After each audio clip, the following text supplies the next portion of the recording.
Ok, eu não sei por que que eu não tinha feito esse vídeo ainda, tá? Eu não sei por quê.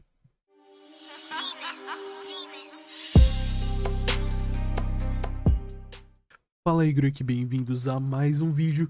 E hoje a gente tá aqui com um tipo de vídeo um pouco diferente, que eu quero consolidar aqui no canal e trazer diversos temas, porque é uma coisa meio manjada, eu tenho que admitir. Mas eu acho que tem alguns, como esse próprio vídeo, tem coisas que só eu posso trazer com algum nível de segurança aqui pra vocês, e eu acho que esse tipo de coisa realmente é legal e a galera gosta. Top 10 cartas que o OCG tem e o TCG não tem. Como vocês podem ver aqui, já estão separados 5 cartas de main deck com mais 5 cartas de extra deck. Isso aqui eu peguei da minha memória, eu acho que são as mais relevantes e impactantes até o momento, mas sem enrolação, vamos direto pra primeira.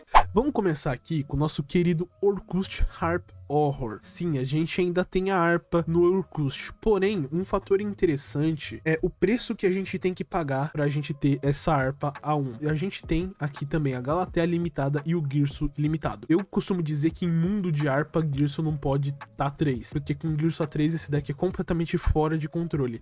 E eu acho que o Orcust, no nível que ele tá hoje aqui no OCG, ele tá num nível bem saudável, porque a Galatea estando limitado e o Girso limitado, perdão, você tem a Galatea que piora demais o seu grind, é horroroso o grind do Orcust, meu amigo. O grind do Orcust, meu amigo, é uma coisa triste de você ver hoje em dia, porque a segunda Galatea faz muita diferença e só quem joga de Orcust realmente sabe. E o Girso limitado diminui um pouco a consistência. Você tem algumas escolhas alternativas como Recycler, Armageddon, recentemente saiu da lista também o Dark Grapher, você tem o Matemático, então o que não falta são start. Porém, ninguém pode dizer que o Girso não é o melhor deles. O Girso de longe é o melhor e mais versátil starter, justamente por fazer parte do próprio archetype. Então a gente abre a nossa lista aqui com a polêmica harpa, que muitos, e inclusive eu, apesar de não ter muita propriedade pra falar, eu acho que seria inclusive uma troca interessante pro TCG fazer um Girso e dois Girsos e duas Galateas por uma harpa, e eu acho que muitos jogadores de Orcust daí também não reclamariam. Em seguida a gente tem Spiral Master Plan. Sim, cara, acho que aqui o Spiral, ele tá num spot bem interessante do jogo, aonde ele é um deck de combo rogue, por incrível que pareça. E as únicas coisas na lista dele são um Resort A2 e o Quick Fix A1. Ele é um deck que geralmente ele topa alguma coisa pequena aqui e ali. Ele é um bom deck de regional, um ótimo deck pra local, mas pra eventos grandes geralmente a galera não tem bons olhos pra ele. E eu particularmente eu entendo um pouco do aspecto de não querer usar ele, porque você tem outras escolhas de deck de combo como Drytron, o próprio Adamantipator, que não tem a consistência irritada na banlist. Eles têm um aspecto evolutivo, eles acompanharam mecânicas novas, lançamentos novos, eles evoluíram com o jogo e eles são mais recentes, mais novos, então eles são mais apelativos. Mas o Spyro definitivamente é uma ótima escolha, e apesar de eu entender esse aspecto, eu acho que o Spyro definitivamente é um deck que vai ser mais olhado daqui pra frente. Nota interessante, no ano passado, se eu não me engano foi ano passado, eu não sei se foi no ano retrasado, quando a minha OCG, ela tentou mandar o Quick Fix A2, mas o simples fato de mandar o Quick Fix A2 elevou o nível de consistência do deck tanto que já na próxima banlist eles já voltaram a limitar o deck. Então fica aí a curiosidade, eles tentaram voltar o Quick Fix A2, mas não tinha como, porque combo de Machine Dupe, né, amigo? Machine Dupe nesse deck aqui é simplesmente maluquice completa. Então fica aí, inclusive é um deck que ganhou aí uma carta nova em Battle of Chaos, né, não diretamente pro arquétipo, mas agora você tem o Illusion of Chaos, que busca a Magician Souls, que é uma peça essencial pro seu combo, e agora ele ganha um pouco mais de consistência e tá performando um pouquinho melhor aí, e quem sabe ele não vira um contender definitivo pro metagame.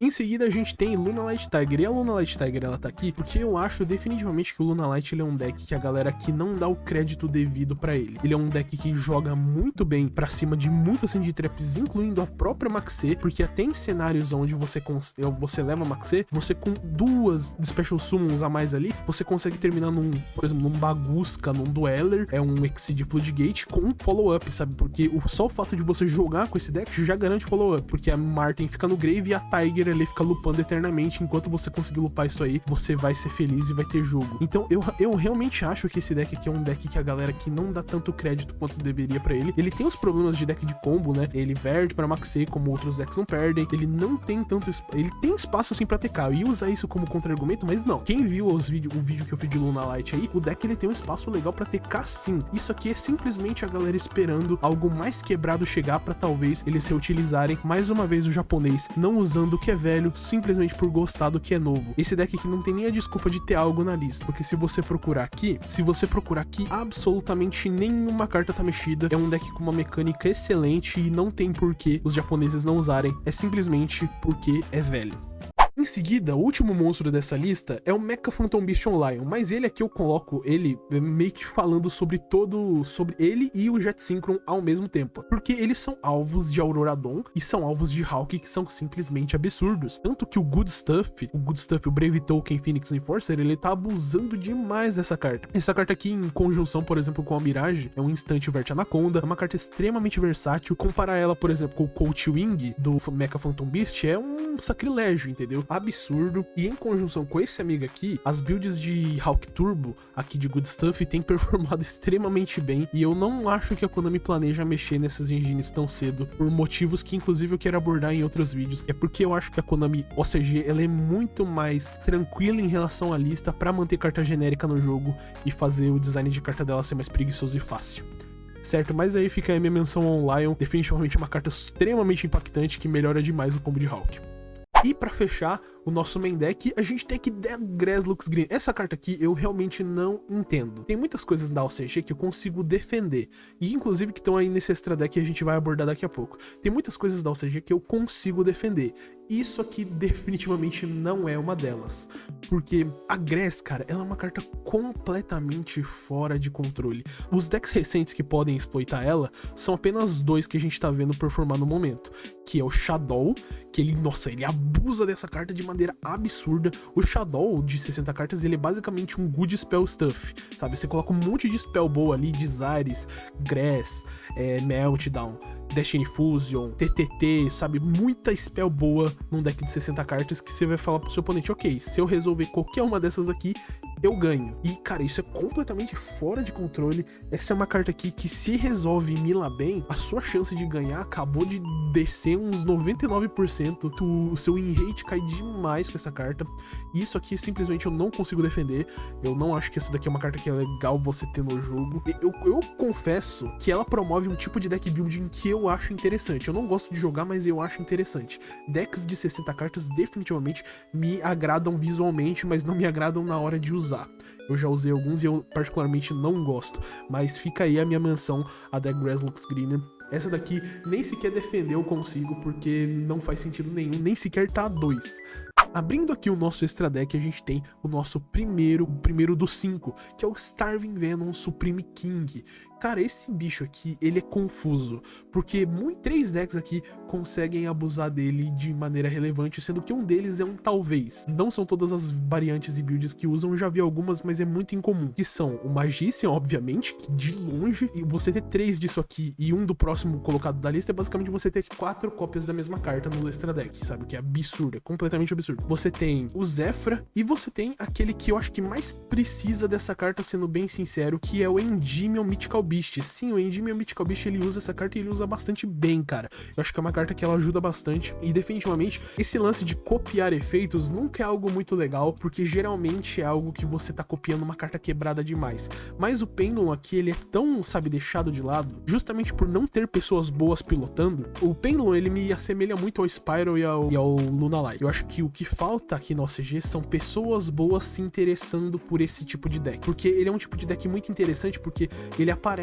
em torneios de 100, 300 pessoas, ele aparece ali, 2 Pendulums, e geralmente um deles chega, sei lá, chega longe pra cacete, chega no top 4, geralmente um deles, porque quando a pessoa pega pra jogar com esse deck, ela domina ele de maneira muito excelente. Em seguida, o Pendulum Best Deck, let's go! Que é o nosso Heavy Metal Foes Electromite. Cara, esse aqui eu tenho que ser um pouco advogado do diabo, porque eu acho que o que o Electromite faz hoje em dia pelos Pendulums é meio que igualar, porque agora, como todas as mecânicas foram liberadas, né, da Master Rule, todo mundo fusão, Synchro, Exceed, pode fazer onde quiser, agora tá todo mundo liberado. Aí você tem, por exemplo, decks como o VW, que são só de Synchro, Exceed, e graças a Deus por isso, diversidade no jogo e playstyle diferente. Mas eu acho que o Electromite, ele coloca essa galera em pé de igualdade, porque o Pendulum, ele chegou num momento do jogo onde ele não consegue tecar tão bem quanto o resto. E se você analisar hoje em dia o meta da OCG é tipo duas fileirinhas, uma fileirinha e meia de engine de carta e o resto tudo hand trap tech. Esse tipo de deck tá sendo recompensado e o Penlo, ele definitivamente não segura a barra em relação a isso. Tem muita board breaker boa também no jogo hoje, Dark Ruler,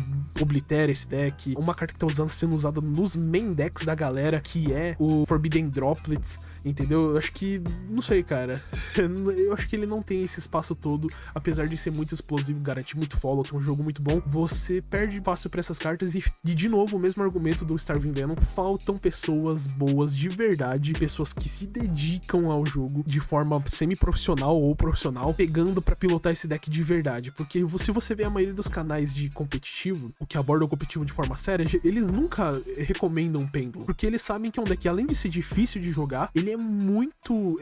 você só ganha sendo recompensado por jogar bem mesmo, porque ele só funciona ali dentro da própria engine, você não peca com ele. Então acho que é importante por causa disso e fica aqui a minha menção Heavy Metal Foes Electromite. Em seguida, o Thunder Dragon Colossus. Sim, de novo, tá eu aqui, jogador do OCG, sendo advogado do diabo. Eu gosto da existência do Thunder no jogo, e eu acho que o Colossus, ele é o que une o deck ali, é o que faz o Thunder Dragon existir como deck. Mas só que, cara, se você pegar você comprar um lote de tijolo e você comprar 2 decks de Thunder Dragon, com 2 decks de Thunder Dragon você constrói uma cidade inteira. Com um lote de tijolo você constrói uma só. De tanto que esse deck zica. Tenta-se de tudo. Você coloca Chaos Space pra ser starter alternativo, você tem o Galo Lupine, você tem lá o Bateria, mas esse deck zica, meu amigo. Esse deck zica. Não adianta o que você faça. Match Desires, Match Prosperity. Esse deck zica. E se tem uma coisa que japonês e jogador chinês da OCG tem pavor, amigo, é de zica. Não interessa se você vai fazer um Colossus e ganhar o jogo. O cara não interessa, mano. Não interessa. Porque você vai zicar e vai perder porque você zicou. Isso é um paradoxo interessante, até porque o VW sofreu muito isso aqui. Que do nada ele, nossa, apareceu um monte de VW. Mas aí a galera começava a jogar de VW, nossa, o deck é bom, tá ganhando. Aí zicava um, zicava dois. Aí fala, foda-se esse deck, mano. Vou testar outra coisa aqui. Meu Deus, cansei de zicar. Sabe, o japonês tem pavor de zicar. E esse deck, amigo, com os bricks do Thunder Dragon, você constrói uma cidade inteira, brother. Uma cidade inteira, de tanto que esse deck zica. E eu acho que um Colossus é ok, pode manter aí no jogo. Até porque a OCG tem muito menos tendência a exploitar o Colossus em vários outros decks, como a gente vem vendo. Apesar da Cupid Peach tá aí sendo um pouquinho de problema, porque ela tem aquele combo de buscar o Nemesis e fazer esse amigo, mas eventualmente isso daí vai também descer, porque é um combo ultra inconsistente que você tem que rodar 66 bricks ali, né? E por fim, a gente tem 2 menções meio que honrosas aqui na lista, que é o Hit Soul. O Hit Soul, ele é uma peça essencial da estratégia de todos os decks de Cyberse conseguem rodar ele no jogo, que são os 3 principais: Code Trap ou Code Talkers, Dot Gnister e Salamangreat, que ele é uma peça de vantagem absurda, cara. Ele é muito insano, e no Code Trap você tem uma abordagem meio que de proteger a torre, né? Você faz ele como jogada principal, compra um monte de carta, seta ali umas 3, 4 traps e vai fazendo vantagem com ele enquanto segura e controla o jogo através de trap, porque no próximo turno você dá, sei lá, um Cyberse Gadget, e aí você sabe que colocar um Cyberse na mesa significa pro Code Talker fazer Access Code, né? Então é bem forte por conta disso, e é um bom control, é um Hit Soul Control que o Code Talker é. Você tem o Ignister, que usa ele como plano de contingência, você tem a sua play principal, mas geralmente quando a sua play principal leva interação, você facilmente consegue juntar 2 bichos na mesa. Aí juntando 2 bichos na mesa, você faz Splash Mage chega no Hit Soul, e ele é um ótimo plano de contingência, porque você vai se pagar e vai ficar comprando carta, e o Ignister é um deck conhecido por poder comprar poder meter bastante tech, né, que ele tem múltiplos starters de uma carta, então ele consegue se moldar pra isso muito bem, então ele é um bom plano de contingência. Já o Salamangreat eu uso esse aqui porque ele é um Link 3, que em algumas vezes ele é um Link 3 de fogo melhor do que o próprio Soul do Salamangreat. Que o Hit Soul do Salamangreat, ele entra ali, tem aquele efeito de mudar ataque e tal, e tem aquele lance da bounce de magia de armadilha, é bom, mas o que vai ajudar você a ganhar alguns jogos geralmente é você ver uma carta-chave ali ou outra, e isso daqui melhora um pouquinho assim, não que precise tanto, mas melhora em algum nível, melhora o grind do Salamangreat, fora que ele tem esse efeito esquisito de no turno do oponente se banir e trazer um Link 3, e você pode muitas das vezes, por exemplo, trazer um Transcode Talker pra no próximo turno você já garantir um Access Code e um OTK bem limpo pra você dar no oponente. É uma carta extremamente versátil, e definitivamente quando vocês vierem a ter essa carta, os decks de Cyberse vão melhorar bastante de patamar.